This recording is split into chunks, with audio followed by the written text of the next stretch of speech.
Welcome to episode 231, maybe 232 of Inside the SCCA. I'm Brian Bielanski.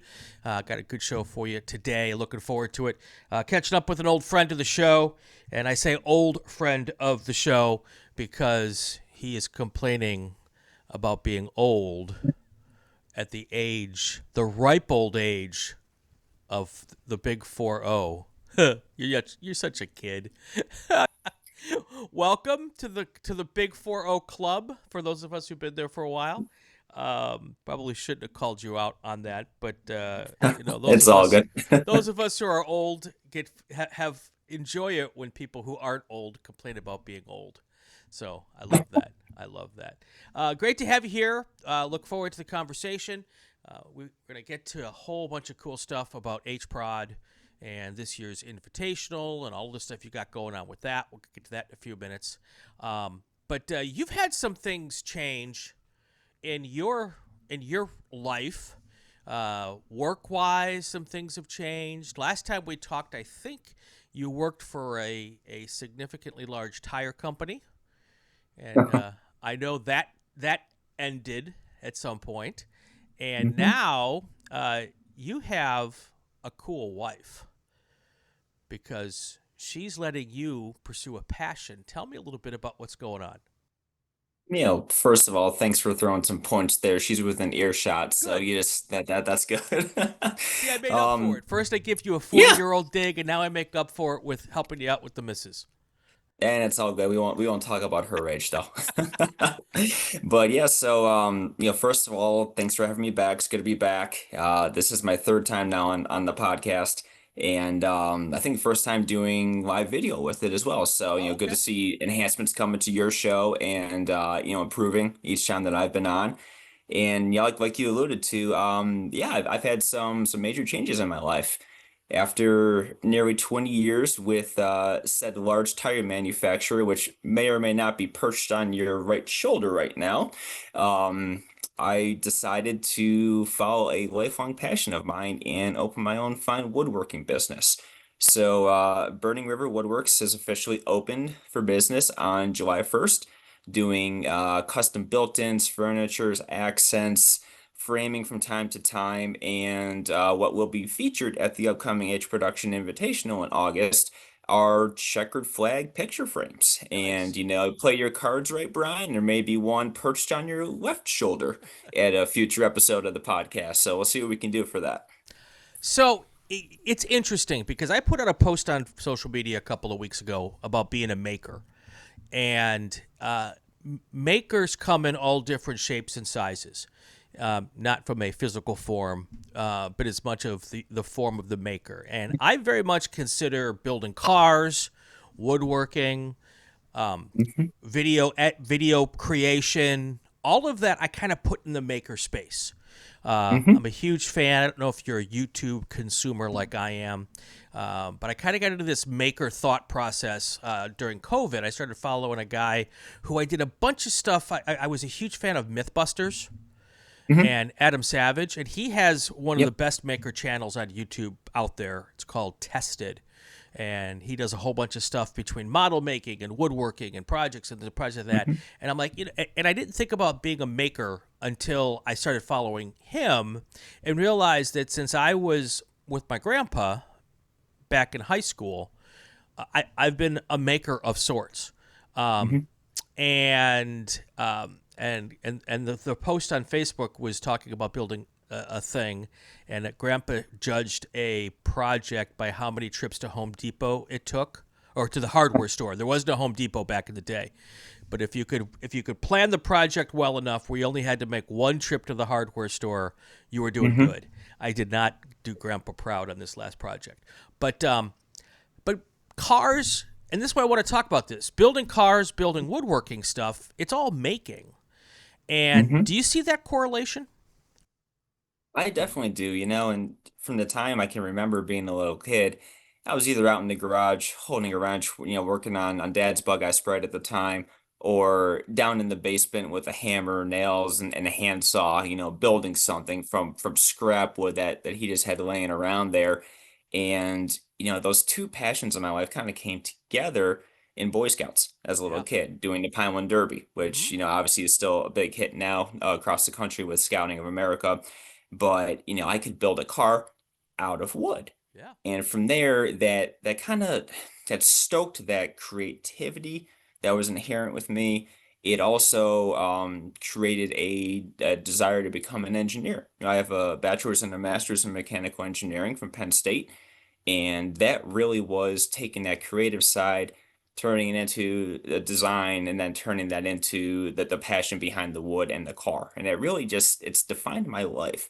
So when I had the unfortunate circumstance in my professional career at the end of last year, it took me a little while to really take a step back and say, what do I want to do? Yeah. I'm going to be 40. This is a once in a lifetime chance to just redefine myself and what I am. And, at the end of the day, I didn't have to redefine anything. It was there Yeah. all along. I just had to realize that the time is now to follow that passion. And like you said, got an amazing wife, an amazing family and friend support system that is backing me 110% with this. So Yeah. excited to see where this goes and to take that making, that's been with me my whole life and spread that joy and find new opportunities, new creative opportunities to bring that into the world of motorsports, into the world of home design and redesign. And even, you look at outdoor patios and outdoor landscaping for businesses, that's all within the portfolio of what I'm going to be doing. Nice. Nice. I had a similar thing when I was laid off from CBS News the day before my 50th birthday. So I'm a little further down the road than you are, but I had always wanted to do podcasts. And when you're working for a network, sometimes creating your own content is verboten. I didn't have a Hmm. contract. There's nothing that said I could, but I figured they might just not like it, so I never did it. And it took me about a week of being upset about the situation before I realized that I have a real opportunity here. And that's when Inside the SCCA was born. And about 3 months later, once because I had to start doing research on how to do it and teach myself this whole podcasting thing. At first, it was video, audio, and then we added the video later, which is Hmm. obvious because I was in television. That made a perfect sense. But but you take stock in life when it throws you a curveball, don't you? 100%, and what's the old cliche? Love what you do, you'll never work a day in your life. Right. Well, I'm gonna test that. We'll find out if that's really true or not. But based on what you just said and your story, it sounds like that's definitely true. And I took what started out as something negative and have just made it overwhelmingly positive in my life and that new direction where it's going. Hopefully you can hear it in my voice, you can Yeah. see it in my facial expressions. I could not be more excited about this next step. And yeah, it's a once in a lifetime opportunity, like I said, and that's how I'm looking at it. So how do you find the same level of challenge in going from building things that make cars either go fast or safe, tires, and Hmm. to doing something that's seemingly much more or much it's certainly less technical Hmm. in some instances, but certainly not any less precise if you're doing it right. How do you Yep. square that? No pun intended. Well, for me, that's, getting into, working with your hands and a craft, right? The Right. craftsmanship of woodworking. It's very easy to get overwhelmed because there are so many different facets of it. You could do nothing but frame. You could get into, cutting boards, charcuterie boards, Mm-hmm. trinkets and trash, home decor. I mean, there's so many different ways you could do it. And you can either do 100 things at a mediocre level or you can do 10 things at an expert level. That's the way I'm looking at it. And where I am taking my side of the business is onto that niche, to pick the 10 things that I want to do. And what really gets me excited for this is the ability to be creative with it, right? I'm not just building inventory of tables, building inventory of picture frames to put on an Etsy shop and sell. Right? No dig to Etsy in any way, but I want to be in houses, in businesses, in race shops even, and look at the space and help design what the space is going to look like. So it's almost bridging the art of woodworking with interior decorating, if you will, for lack of a better term, or exterior decorating, if we're talking patios and outdoor spaces, right? And that to me is the challenge is how do I take what sounds run of the mill, build a bookshelf. You can see the bookshelf behind me. That was my wife's significant birthday present. Again, I will not say the Yes. number, but that was definitely her present, as she's a huge reader. And I had to even take something run in the mill, like a set of shelves, and build it into a 14-foot span Yep. with a 9-foot ceiling, calculate sag, calculate strength of the shelves, figure out what I had to do to account for the wood movement from the seasonality that we have Yep. here in Northeast Ohio. All that goes into the challenge. So to me, I'm learning about this more and more every day about how to design stuff specifically to a space, to the elements and whatnot. And at my heart, I'm a scholar. So that constant learning, constantly getting better, making the craft even better than it was to begin with. That's the challenge for me, Brian. How do you get around you being an engineer with the precision of perfection in many cases? Um, I I love the saying, "Perfection is the enemy of finished." Hmm. How are you with skating that line of wanting it to be perfect but needing it to be done? Well, like I just said, I'm learning more every day.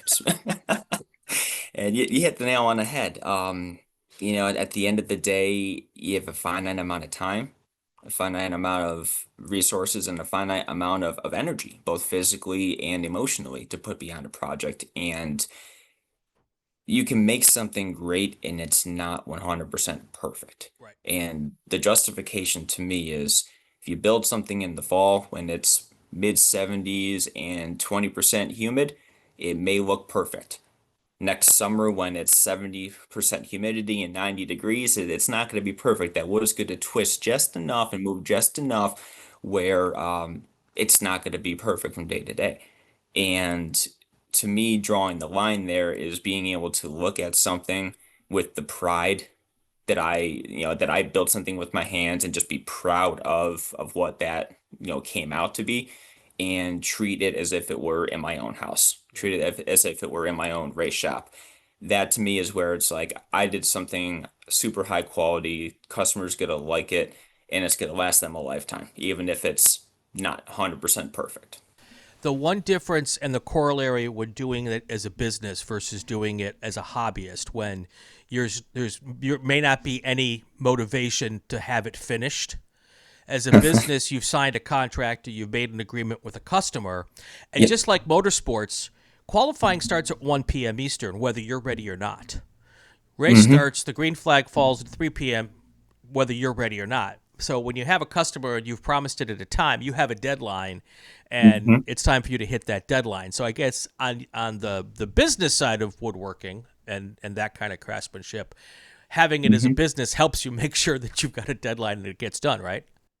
Oh, 100%. Yeah. And putting the old, engineer hat on, project manager hat on, everything's orchestrated, right? So when you got pieces being finished, whether you're staining, clear coating, even just waiting stuff to cure, waiting sometimes 72 plus hours for a piece to cure before you put a final coat on, you put a final wax on, whatever it may be, that's downtime on project A that you can be working on projects B, C, and D on, Right. doing any of the cut work, the additional prep work, and so forth.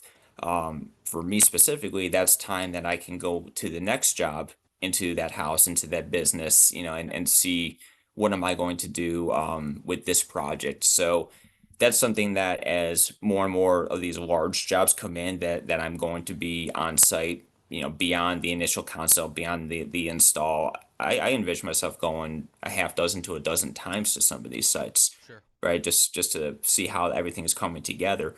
And that's time that I've got to bake into that schedule. So I nerded out and I've got a Gantt chart that's already about 80 rows deep planning stuff out so you can balance, projects A through Z at the same time to make sure, like you said, that you hit those deadlines for the customers. Cool. Before we talk about your racing, and then we'll talk about HProd and all the stuff you're Hmm. doing as a bigger global thing, we had chatted offline, and I about some things that you wanted to do on your woodworking side that would be maybe of interest to some regions out there putting on races or events. Is that something you want to talk about now? We can talk about it briefly. Okay. So you definitely, as we get into next year and, I give you some things for the podcast to help with your awesome display that you have behind you. We can talk about it more than as it allows. But, since you mentioned it, every year that we've done the H Production Invitational, I have made trophies out of black walnut. Got a nice slab of walnut, planed it, smoothed it out, and actually by hand burned designs into the wood. I did the track outline one year, the timing tower, the start finish stand, and just like a waving checkered flag. And they're truly one of a kind custom pieces. I mean, there may be four awards, but each one of the four were different. Like Right. the design was slightly different, the wood was slightly different, and that was just as a hobby, Yeah. right? Just started out as, hey, I've got some junk cookie slabs. What can I do with these? Oh, putting the race on, let's make a trophy, Yeah. right? We didn't know at the time when we started this whole thing where it was going to go. So for all I know, the race would have been one and done. Yeah. And, the success that we had led to, thinking about what's the next step for a trophy. Where do we go with this? Where do we go with that?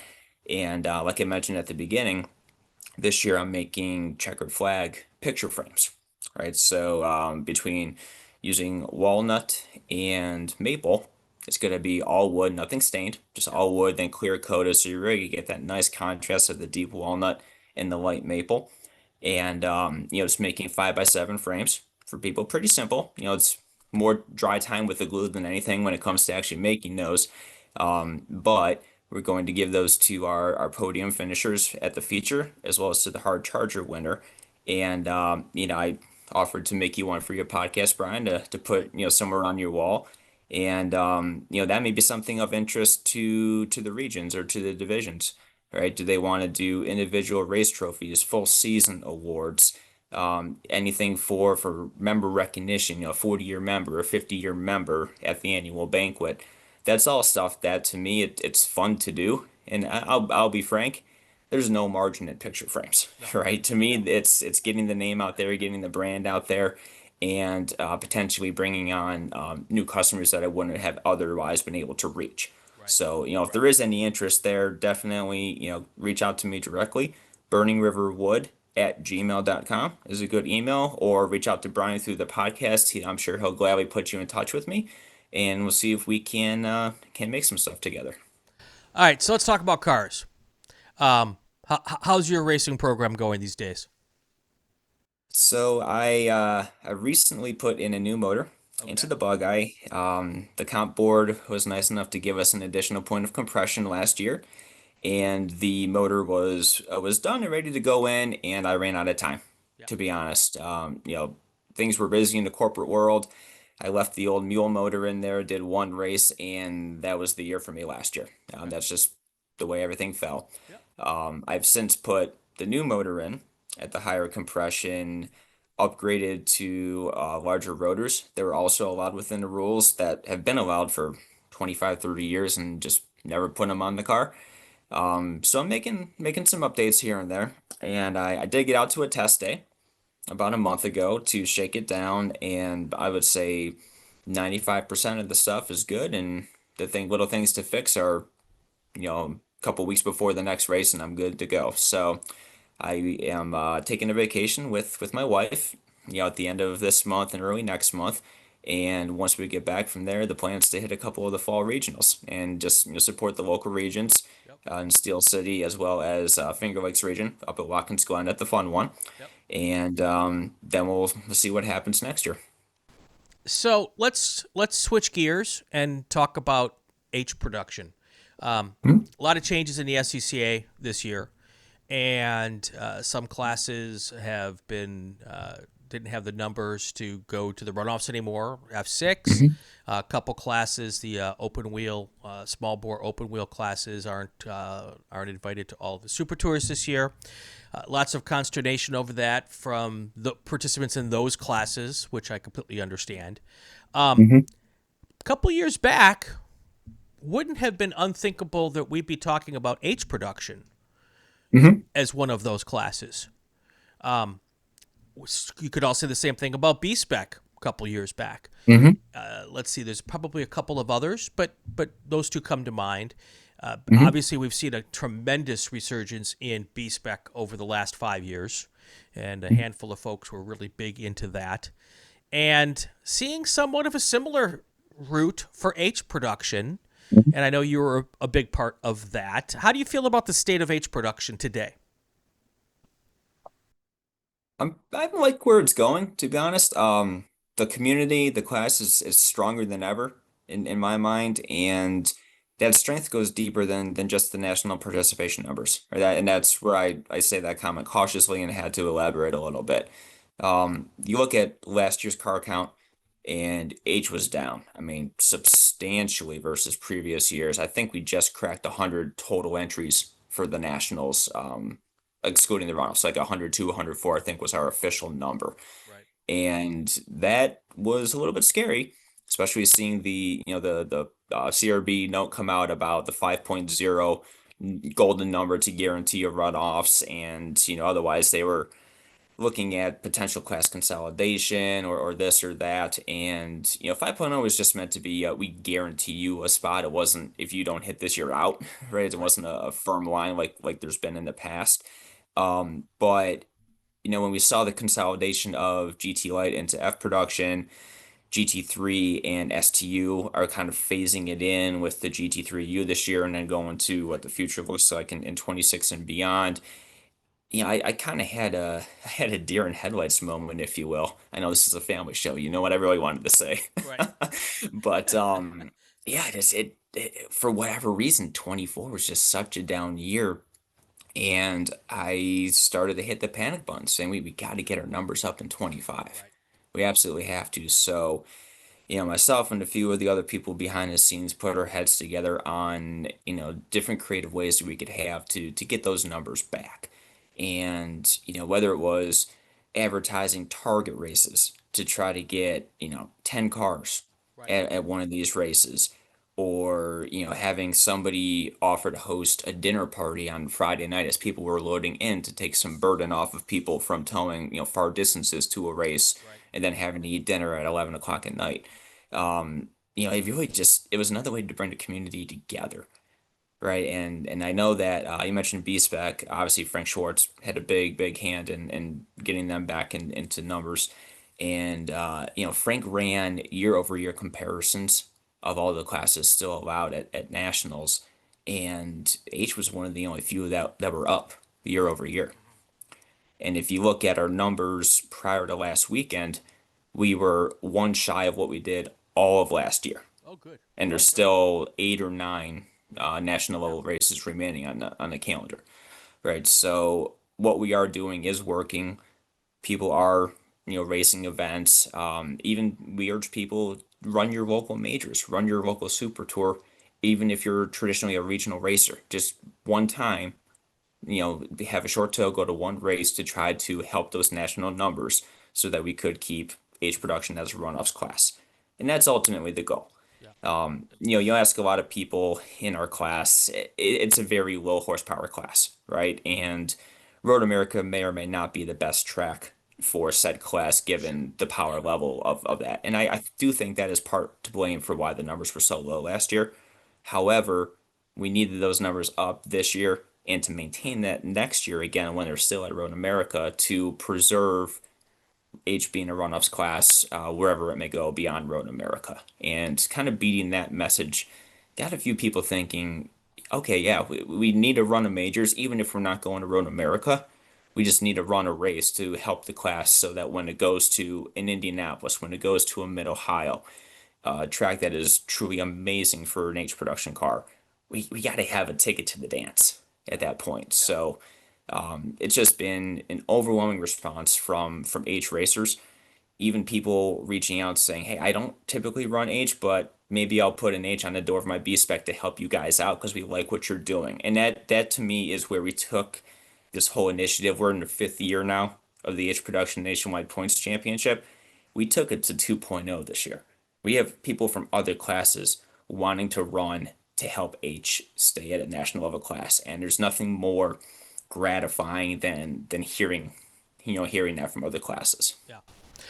I was going to ask that question. We've got a couple of new kind of new school because you're a bug eye sprite guy. Your car is what, 60 years old, 50 years old? Next year it'll be 65. So I used to always say the joke, at least my car is older than me. Yeah, there you go. Um, there's some new cars though that are cropping up Hmm. in H production. One comes to mind of a multiple national champion who is got a Hmm. really cool liveried Mazda that he's racing. That'd be Jesse Prather. And Hmm. like you said, there is that now crossover for people to double dip between B spec and H production. Hmm. Um, and obviously, I'm guessing you're encouraging that because that just helps with the numbers, right? 100%. And again, to bring Frank up, Frank's done side-by-side comparisons during test days and regional races with his B-spec rental fleet in H trim, whatever that means, right? Are you Right. pulling out a restrictor? Are you putting slicks on instead of the DOT Goodyears that are spec for the class? I'm not sure what changes he did from A to B, but it was like a 3 to 5% improvement in lap time without changing anything on the suspension, without Right. changing anything major in the motor. And the lap times are competitive. I mean, are you going to beat Jesse Prather? Are you going to Yeah. beat Chris Shaftsman, Chuck Mathis, Steve Sargis? No, not with a B spec in H trim, right? Right. But it's a baseline to develop a car if that's where you want to go. So B spec is a great class to come into, learn close wheel to wheel racing, not have a whole lot to do to the car, relatively speaking, compared to some of the other classes, and really get that bug. And the more you want to learn about car development and car building, to get back to our maker comment from earlier, Right. it's a natural segue to go there. And you look at what Jesse has done with the Mazda, look at what Jason Nisley initially did with the Toyota Yaris. Rob Bax was a longtime H guy, but then bought a B spec Mini, ran that in H, and then ended up buying and further developing a H production Mini Cooper, and was very successful last year, and this year had some motor trouble, so I think he's done for the season, unfortunately. But that natural progression is there. And we're definitely at the inflection point of the class where I think we're seeing more interest from younger, relatively speaking, younger racers coming into the class doing that, right? And the sprites and midgets are still around, and they're definitely fun cars to drive. They're still competitive, and I'll be the first person to say I'm very vocal about keeping Yeah. them competitive with some stuff that has been done and needs to be done. But yeah, the balance is almost there. I mean, Right. it is so close to being exactly what we need to pave the way for the future while preserving the past as part of the class too. So there's two different thoughts on bringing some of these new cars in. You could go Hmm. the Jesse Prather route, where he purpose built a Mazda to go H Hmm. production racing.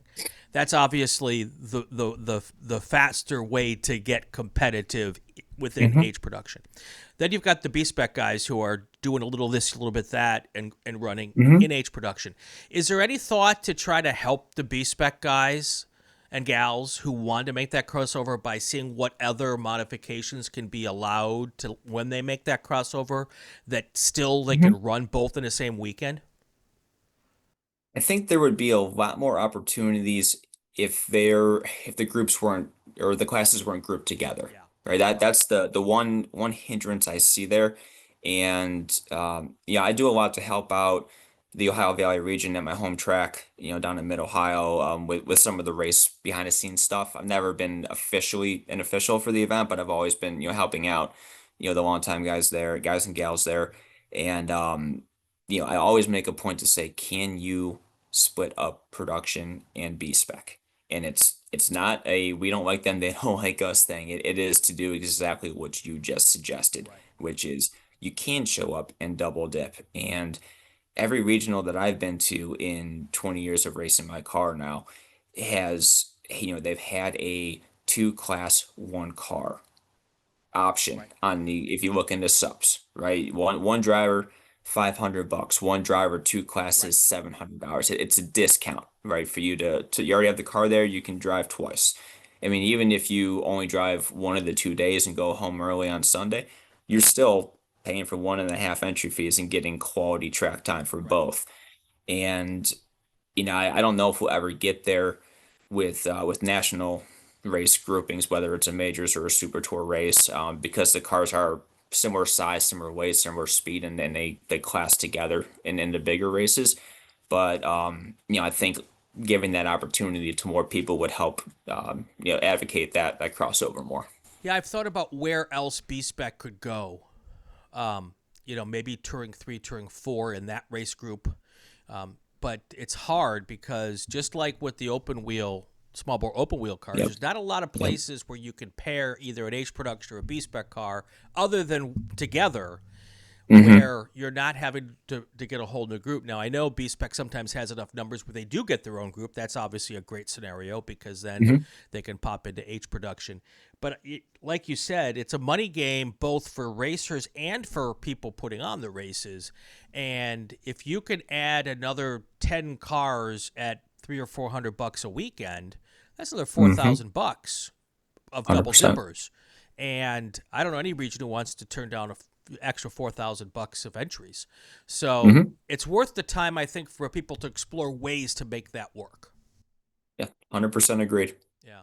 How about getting the cars closer together competitive wise? Because as much as people would just like to have more track time, they don't want to go out necessarily and be the guy at the back of the pack.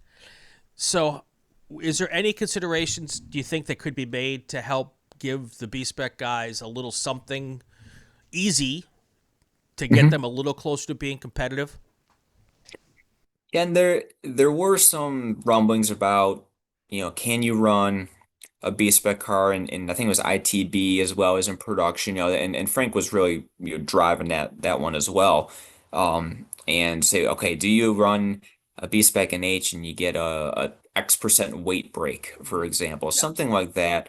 I mean, it'll help get it a little closer. It's the tough thing is every car that's currently in B spec has a H production spec line, assuming it's going to be a prepared car to the H production rules. Right. So, to make that happen, you'd probably have to get with the production ad hoc committee. Yeah. And hopefully we saw Dale Frame's note on the SCCA I webpage today did see about that. getting involved and putting your name out there to try to get some fresh faces on the ad hoc committees. But yeah, that to me is step one is having somebody who's a class champion, so to speak, not a run-ups champion, like they're championing the class, on behalf of the club. Have somebody like that get with the ad hoc committee and do a holistic rule set for stuff like that. And you probably just start with weight. It's the Right. easiest thing to do because no one's going to make that crossover the first time and want to dump thousands of dollars into switching from A to B during a weekend, Right. right? So do you start with weight? Do you start with something else there? I'm not sure what the silver bullet is, but I do think there's an opportunity to get more people going back and forth between the two classes Yeah. and still not feeling like they've got a knife in a gunfight in full B spectrum. I mean, you got guys like Michael Lewis who are taking motors out of cars, and I think Mark Hmm. Webber, I think, did that at some point too, where they'd, you know, on a race weekend they'd run it once, swap motors, do a whole bunch of stuff. Hmm. I mean, let's be honest, people who run B spec aren't usually running B spec because they have a lot of money to be able to go do that kind of stuff. Yep. They don't bring a full crew. They don't usually bring a whole transporter and all that kind of stuff. That's not why Hmm. they're in this game, because if they were, they might be running something with a lot more power or whatever. Right. Right. That's just not realistic for B speckers double dipping. So Hmm. finding ways to make that work is very interesting. All right, enough on that. I think we've hit the nail on the head that H Production's got a lot of positive things going on right now as Hmm. far as keeping it going in national classes, and I think that's fantastic. It's really cool to see. But you guys have this big thing you do every year now. You talked about it a little earlier with the awards and Hmm. stuff.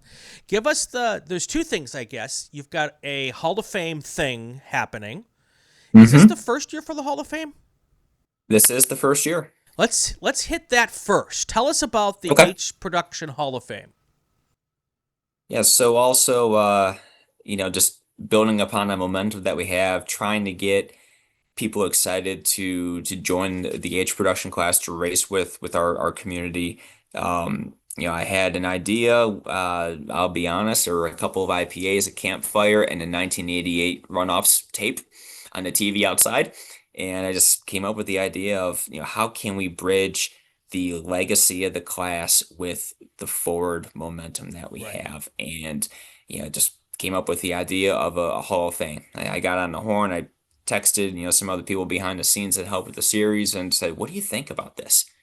And I mean, everyone was like, "Oh, absolutely. Let's go forward. Let's put some ideas on it in the morning, see where this goes." So, we did create the H Production Hall of Fame. And there's other classes that have stuff out there too. I think Formula V has got a nice one. Hmm.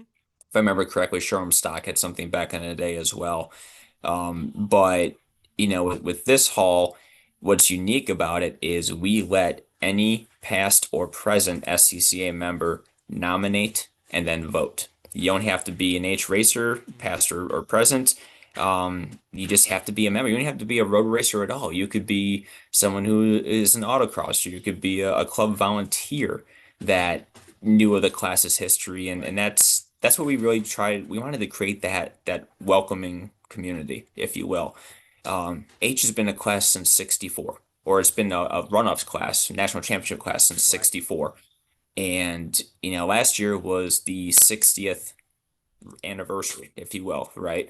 In 2023, we crowned the 60th champion, Yeah. and Brian Lynn and Lynn Speed Art Designs made an incredible poster with just computerized art of all the champions from over the years. That if you haven't seen it, it just came out amazing. Go to the East Production Facebook page; it's plastered all over there, probably by me.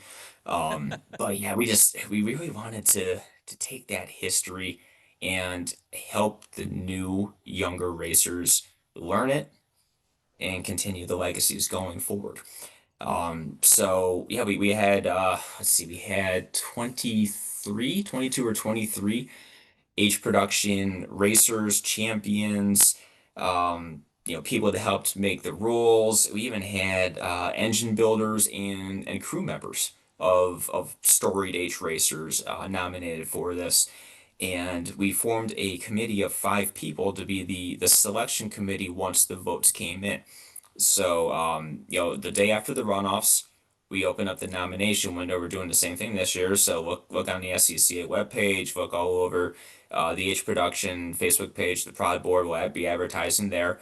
And so we open up nominations for the remainder of October.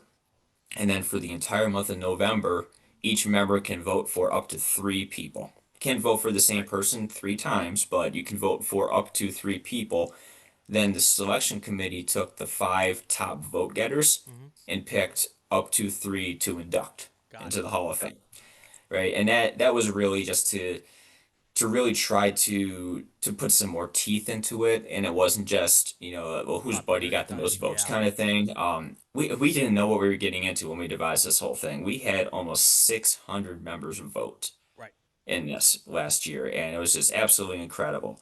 So we are inducting Randy Canfield, Okay. Kat Kaiser, There you go. and Ray Stone Okay. this year. So all names that, if you know H Production, you probably recognize those names. Champions from all over the history of the class. And so Ben Johnson had some really nice trophies made for this, which I'm not going to divulge any details Right. and No. give No. away the surprise. And we also made some T-shirts Yeah. that each Hall of Fame member will be given at the induction ceremony that is happening next month. And Very there cool. may be one other surprise up my sleeve, but I was sworn to secrecy on this one, so I can't tell you what it is, Brian. That's okay. I'm good with that. I think you may have seen a preview though. I might have seen a little of something, but I'm just not going to say anything about it. Um, it's cool. I mean, it's just another level of commitment to promote, Hmm. to remember the history, to create, like you said, that legacy, and people kind of grasp onto that, and they feel Hmm. the emotion involved with that. I'm a member of the Hall of Fame selection committees, one of the committees for the SCCA Hall of Fame, Hmm. and it's always, there are literally, there's a database of I don't know, maybe now 100 people in it that have been nominated Hmm. to be in the hall. And I always tell people, I don't think there's any single person on that list who wouldn't be a worthy Hall of Fame member, but you Hmm. can't put them all in at the same time. Yep. No, And exactly. and so when you have to pare it down from the whole list down to the five and then down to the three, I completely get it. And Hmm. there's probably 25 other people plus that were Oh yeah. nominated that are worthy of someday getting in. So, Hmm. as I always tell people, if you didn't get in this time, keep writing your letters and keep nominating, because at some point, the time might be there for that. So, pretty 100%. pretty awesome that you guys are doing that. Um, and that's all. Are you doing the ceremony at the Invitational? Yep. Yeah. Cool. So this is our fourth Segue. year doing the Invitational now. And then, this year actually it's a very unique event that OVR is putting on. It's August, I believe, 9th and 10th. That whatever that weekend is. Right. And it not only is the H Production Invitational where H gets their dedicated group, we also have the Sports 2000 series from across the Okay. country. They're bringing a bunch of cars. They've got a dedicated group. Formula V, 600s, and Fords or Formula Fs, they have their bonus majors Yep. this weekend as well. And the Nationwide Formula Continental series is also doing a special event. So, Dan and the race committee in Noviera had a lot to deal with this year, a lot of special requests coming in. So they are doing the traditional qualifying race on Saturday, but Sunday, every group is getting a runoffs length race Oh, nice. in lieu of a short qualifying and a longer race. Every group is getting that. I think it's 18, maybe 18 laps, and the runoffs were usually 19 or 20. So Okay. it's much longer than a typical 12-lap regional race, Right. and just really drawing a lot of attention. And it should be decent crowds, from those groups there. And on Saturday night, after the last race is over, before we have our potluck barbecue party, it's always a big hit. Hmm. Everyone pitches in, brings something, and we grill and stay up all night having some beverages and telling stories. Yeah, before the dinner starts, we are going to have the induction ceremony that night. Awesome. And I know for sure two out of the three inductees will be there. The Okay. third one we are hoping is able to make the trip, but may or may not. Okay. Very cool. Very cool. Fourth year for this event. Hmm. First year, I think we talked about the first one, or maybe it was the Hmm. second one. I don't remember when. I think it was the first one. I think it Um, was the first one because I really did not know what to expect. right. Uh, Numbers pretty good this year. Is it growing every year? About the same. Okay. So we're always somewhere between 30 and 40. My goal is to get it to 40. And it's just this year's hard with the economy and financially for a lot of people, a lot of the grassroots, low budget racers. But we already have 20 signed up Okay. right now. We're still, I think, a month-ish until registration closes. And when I signed up a pre-registration, form, we had about 36 people Okay. sign up for that one. So I think we'll be comfortably between 30 and 40. And we'll see where it goes. But Yeah. hey, no one's gonna complain about a 30 car single class field, right? And what I love about the event is, and this was on my feedback survey Yep. that went out last weekend to the members. We have everything from runoffs champions to the regional, people that are always at Mid Ohio, the local people with that travel knowledge, to second time and third time racers showing up, not knowing what anyone's going to get into with this event. And the whole class just comes together on the Yeah. weekend between the drivers' meetings, the dinner parties, and what I saw happen. I can't remember if it was last year or 2 years ago. We had three racers. It was literally their Mm. second race ever.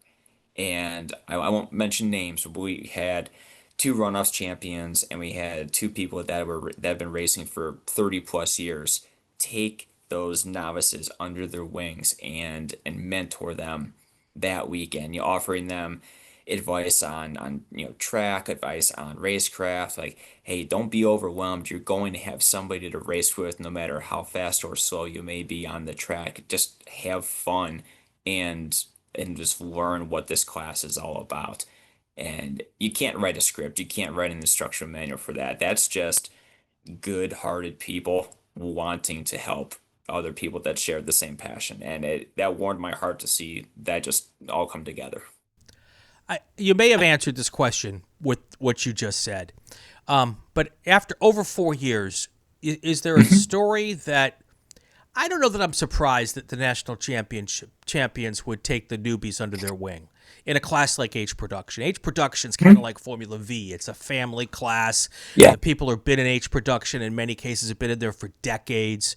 It's a very tight knit community. So I don't know how surprised I am about a national champion taking a second weekend racer under their wing and helping him out.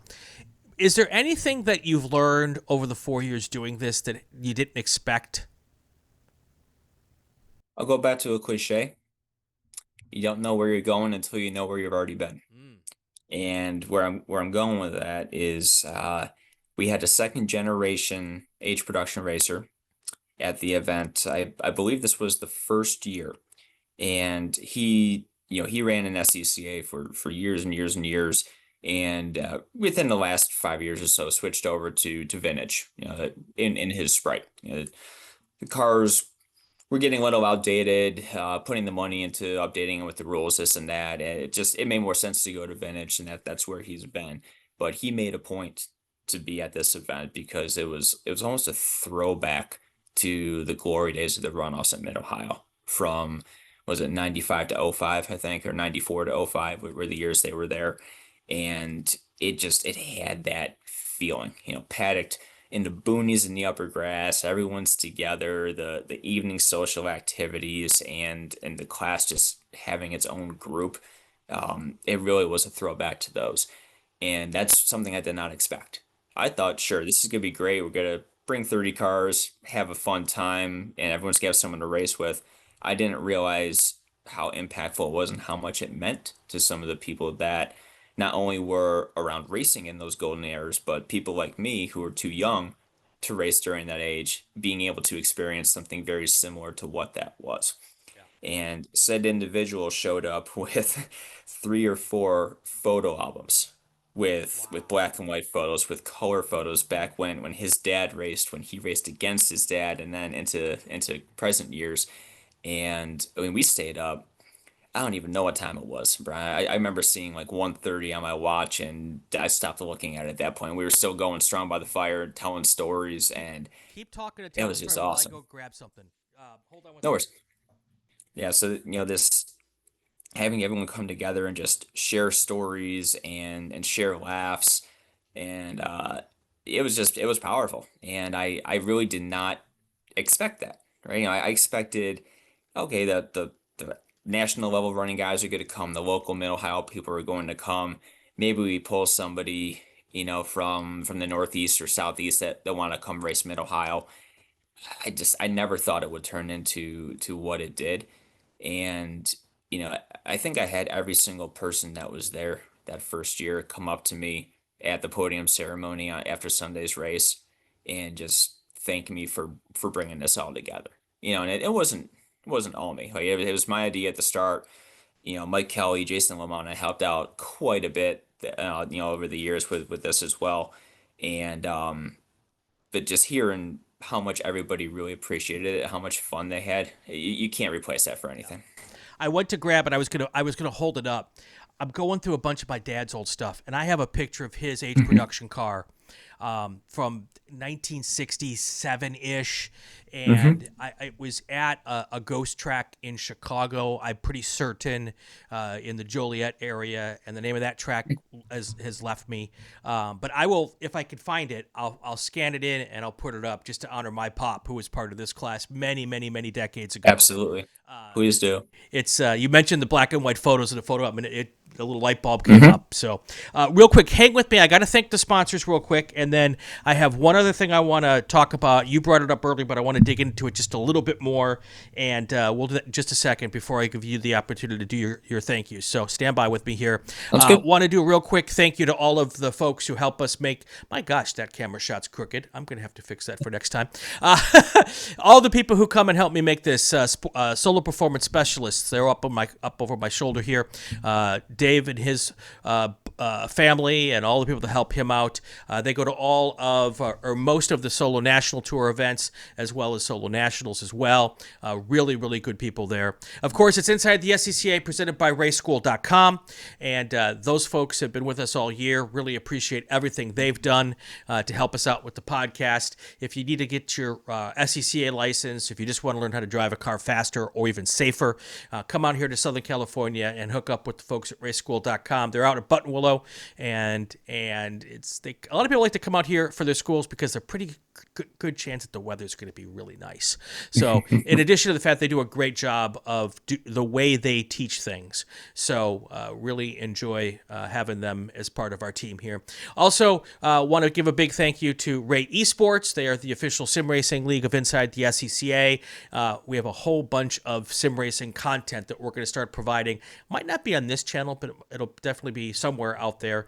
And got a project there that I'm really excited about that we're going to be launching here in the next couple of weeks, and that will be good. And of course, William Panteric Associates, Dave Panteric, is one of our SCCA racers, races in GT1. He also races some in Spec MX5. Financial planner based in Ohio, but he helps people all over the country. If you have no idea what to do, or even if you don't have a little bit of an idea, need some help on how to deal with retirement or other stuff, Dave's a great guy to help out with that. And get in touch with him. All of the information for our sponsors are in the show notes. Also, real quick, a new one coming on board. We're going to start, I think, next week, maybe the week after. A tech tip, a weekly tech tip here on Inside the SCCA, and that, of course, is going to be presented by Babyface Fabrication. Speaking of B-Spec, one of the B-Spec drivers and a guy who supports that class, he and his wife, Gina, Josh and Gina, great people. They're our newest partner here on Inside the SCCA. So back here now, live with Jason Stine. You mentioned a little bit earlier that there's this new a new note that was put out today by who was it? I've lost my brain. It was Dale Frame. Dale Frame. Thank you. Oh my gosh. Yep. I've completely lost my mind. He put out a call for people to get involved. And he had a very elegant and nice way to put it. It was very well written. When I talk about this, I call it quit your bitch and get involved. When people don't like the way things are being done, one of the things racers do really well is complain. It's the same thing I talk about our political process. If you're not going to vote, you don't get a chance to complain. If you're not going to get involved in the SCCA and really try to help make things better, quit your bitching, get involved. He's basically saying, we have all of these advisory committees. We've got the CRB, stewards programs. They all need people, and it's a great opportunity, Jason, to learn from the other side, to see the perspective from the other side, to get involved, to give back to a sport that for me has given me so much in 35 years of my life. And I do my getting involved a little bit differently through the podcast. I give people a platform to come on and talk. We talk about hard issues. We talk about fun issues. That's kind of my way to get involved. And his call to action, I think, is really important for people to get involved and do something about the sport that I'm guessing they love or they wouldn't be doing and spending their money on it. No, I definitely agree there, and I think Dale's phrase was learn how the sausage is made. If I remember, that's how he worded it in that article. But it's very well written, like you said, and the timing couldn't be more perfect. You think about where SCCA club racing is right now, and it's at an inflection point. Much like what I spoke about age production, close to 20 years ago, where the LBCs were all drying up, people were retiring, and then we needed to bring tin tops in to keep the class going, right? And through some trial and tribulation and some overdogs and underdogs, I think the class is very healthy with its BOP right now. But to your point earlier, SCC is at this inflection point right now. You look at what came out from the CRB about reducing the number of runoffs classes to increase the quality of the track time during the event. Even the attempt to reduce the number of groupings at Super Tours this year, which it could be positive or negative depending on the how the driver survey from Yep. last weekend comes back on that topic. But things have to be tried. Yep. New things have to be tried. And to what you said, um, there's a lot of bitching out there. Yep. There's a lot of keyboard warriors, but Dale's call to action is pick up that keyboard and help us fix this. Right. Right? We're racers. Most of us are type A. We're very opinionated, very strong-willed individuals, and that just comes with that competitive fire that burns within all of us. But within that competitive fire, as racers, we know what we want, Yeah. right? And being able to offer an opinion constructively and not just slam at a keyboard like Charlie Brown on the piano, right?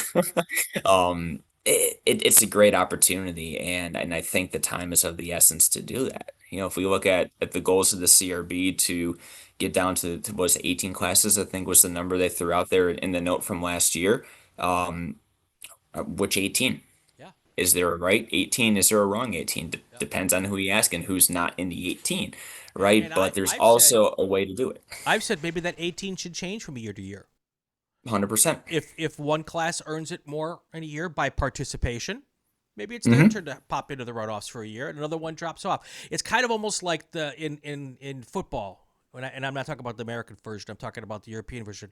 They have the last team gets relegated into the Hmm. league below, and the Hmm. best team in the league below gets promoted. It's kind of the same idea. If you earn your Hmm. spot at the runoffs, you get to do it, and it changes. It could change from year to year, in my opinion. Yep. So, And um, honestly, who knows if 18 is the right number? yep, Could it be 16 and opt for longer races? Could it be 22 and opt for an additional day in the runoff schedule? There's no right or wrong, and that's where the power of our voice as members is really important right now. And the other thing that Dale called out in his note was getting new voices, getting right, fresh blood onto those advisory committees. Right or wrong, most of the advisory committees right now have people that have been on there for a decade plus. yep, It's the same people, and with that, it's inevitable to have redundancies and just to wash, rinse, repeat the same ideas. You need a balance of the experienced veterans and new novices to these committees to yep, really pave the way for the future. one I hundred can't think of percent. another way to say it. Yeah, 100%. All right, we're coming up on the clock. It's late where you're at. My wonderful family is getting ready for dinner, so let's wrap this thing up. Your chance right now to thank the folks that help you do what you do, and the floor is yours. I really just want to say thanks to the entire H production community, not just current racers, not just ones that are in our series, but previous racers, previous champions, people that supported the class since 1964, all the way up until 2025. This has been in my blood since I've been crawling on the floor, and it's something that I would have hated to see go by the wayside, and it's because of people like you that empower a initiative like this to keep the class going that really make it happen. And with that, I got to thank Eric, I got to thank Sydney, have to thank Jeff before Sydney, and Dale Frame. Who's not only a good friend, he's also my area director Mm-hmm. here in the Great Lakes Division. And without those people and their support, none of this would have happened. Yeah, So we can talk sponsors, we can talk family, friends, till we turn blue in the face. But those four people who I just mentioned are all within SCCA's organization as professionals, and having support from the top is what makes a community of club members really tick and thrive. So thank you guys and gals for your support. Hopefully we see you all four of you, or at least three out of the four of you at the Invitational next month. And Brian, I got to thank you for having me on again. Third time's the charm. Hopefully, I didn't say anything I shouldn't have this time. No, of course. We were hoping you would, actually. All right. Jason, thank you so much. Really appreciate it. Jason's going to send me all the links. So if you want to learn more about H Production or the event or the Hall of Fame or how to even go watch the races at Mid Ohio next month, all that stuff will be in the show notes, and that's going to do it. So, all right, that's going to do it for another edition of Inside the SCCA presented by RaceSchool.com. If you like what you heard, like what you saw, subscribe to the Racing Network on YouTube and the Racing Wire Podcast Network on your podcast favorite site. New episodes and new guests every week. If you liked what you heard, leave a comment. If you didn't like what you heard, put a comment on someone else's page. You guys, we do a new show every week. I have a blast doing it. Thank you all for being here. Go have a great week. Stay safe and go play with cars.